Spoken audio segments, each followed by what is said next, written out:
तो अब मैंने लिए ग्रीन कलर का लाइनर, उससे मैं ऊपर डॉट्स बना रही हूँ, आप देख सकते हो। उसके बाद वो ड्राई हो जाए तब तक मैं हाइलाइटर मैंने लगा लिया है और मैंने अंडर आइज़ पे ब्लैक काजल यूज़ किया है और ब्लैक और पिंक कलर का दोनों को मैं मर्ज करके अप्लाई करूँगी। उसके बाद मैं यूज़ करूँगी मस्करा में यूज़ कर रही हूँ रैनी का।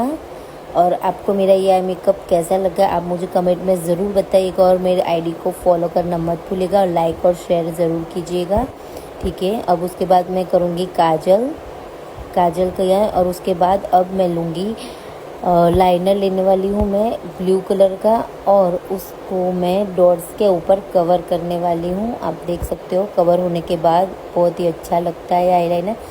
और ये हो गया मेरा क्रिएटिव आई मेकअप। तो कमेंट करना मत भूलिएगा। Bye bye.